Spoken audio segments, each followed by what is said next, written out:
Pandian store சீரியல்ல அடுத்து வர எபிசோட்ல என்ன மாதிரியான ட்விஸ்ட் எல்லாம் இருக்க போகுதுங்கிறத இந்த வீடியோவில் பார்க்கலாம். மீனா கிட்ட மீனாவுடைய அம்மா சொல்லிட்டு இருக்காங்க, எனக்கு ரொம்பவே சந்தோஷமா இருக்கு தெரியுமா மீனா, நீ இங்க இருக்கிறத நினைச்சு எனக்கு அவ்வளவு சந்தோஷமா இருக்குன்னு சொல்லி பேசிட்டு இருக்காங்க.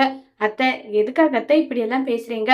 நான் இங்க இருக்கிறத நினைச்சு எனக்கும் சந்தோஷமா தான் இருக்குன்னு சொல்லிட்டு ரெண்டு பேரும் பேசிக்கிட்டு இருக்காங்க. அடுத்ததா கதிர், பழனி, சரவணனை காட்டுறாங்க. சரவணன் ஒரு மாதிரி தீவிரமா எதையோ ஒண்ணு யோசிச்சுட்டே இருக்காங்க. அப்ப கதிர் வந்து, அண்ணன் என்னண்ணே, நாங்க பாட்டுக்கு ஏதோ ஒரு விஷயத்த பேசிட்டு இருக்கோம், செந்தில் அண்ணன் இங்க வரத பத்தி பேசிட்டு இருக்கோம், நீ என்ன எதை பத்தி யோசிச்சுட்டு இருக்கேன்னு சொல்லிட்டு கதிர் கேக்குறாங்க. உடனே சரவணன், நைட்டுக்கு எப்படி தூங்குறது, எதை பத்தி நினைச்சிட்டு தூங்குறதுன்னு எனக்கு சொல்லி ஃபீல் பண்ணி பேசிட்டு இருக்காங்க. இது என்ன கொடுமை, ஏன் இப்பெல்லாம் நீ சரியா தூங்குறதே இல்லையா? நான் சரியா தூங்கி ரொம்ப நாள் ஆச்சு. முதல்ல மயிலு சொன்ன பொய் எனக்கு தெரிய வந்ததும் அதை நினைச்சு தூங்காம இருந்தேன். அதுக்கப்புறம் மயில விஷயம் வீட்டுல தெரிஞ்சதுக்கு அப்புறம் தூங்காம இருந்தேன். குழந்தை விஷயம் தெரிஞ்சதும் குழந்தைய நம்ம கையில காட்டுவாளா இல்லையா, இதை பத்தி நினைச்சு தூங்காம இருந்தேன். இப்ப எதை பத்தி நினைச்சு தூங்காம இருக்கேன்னு தெரியுமா? குமாருக்கும் மயிலு வீட்டுல இருக்கவங்களுக்கும் சம்மதம் நடக்க போகுது. அச்சுடருக்கும் குமாருக்கும் கல்யாணம் நடக்க போகுது. இதனால நம்ம குடும்பத்துக்கு பிரச்சனை வருமா நினைச்சு தூங்காம இருக்க. எனக்கு கவலைப்படுறதுக்கு வார்த்தையே இல்ல மாமான்னு சொல்லி பேசுறாங்க. என்னடா சரவணா, என்ன சொல்ற? தண்ணி குடிச்சிட்டு நீர் வச்சுட்டு எல்லாம் கூட படுக்கிறியா? எப்படி படுத்தாலுமே எனக்கு தூக்கம் வரல மாமான்னு சொன்னதும் கதிர் ஒரு மாதிரி மெடிடேஷனும் பழனி ஒரு மாதிரி மெடிடேஷனும் சொல்றாங்க. அதுபடியே சரவணன் ட்ரை பண்ணி பாக்குறாங்க. அப்போ கூட நம்ம சரவணன் வந்து தூங்க போறதே கிடையாது. சரவணனுக்கு மைண்டுக்குள்ள ஏதோ போறதுனால சரவணன் சுத்தமாவே தூங்குறது கிடையாது. அடுத்ததான் நம்ம செந்தில காட்டுறாங்க. செந்தில் வந்து மீனா கிட்ட, என்ன மீனா, பயங்கர சந்தோஷமா இருக்க போல? ஆமா, இனி இங்க இருக்க போறோம்ல, பின்ன சந்தோஷம் இல்லாமையா இருக்குன்னு சொல்லிட்டு மீனா சொல்றாங்க. இங்க பாரு, என்ன ஆனாலும் சரி, என்னால இந்த வீட்ல ஃப்ரீடமா இருக்க முடியாது.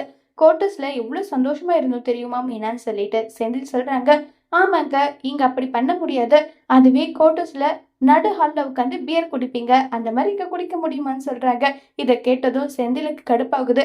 நாளைக்கு காலையில முதல் வேலையா அப்பா கிட்ட என்ன வேலை அங்க இருக்க முடியாது, நான் கோட்டர்ஸ்கே போறேன்னு சொல்ல போறேன்னு சொல்லிட்டு செந்தில் அடுத்த நாள் காலையில ப்ரிப்பேர் எல்லாமே பண்ணிட்டு இருக்காங்க. உடனே மீனா, என்ன பண்ணிட்டு இருக்கீங்க நீங்கன்னு சொல்லி கேக்குறாங்க.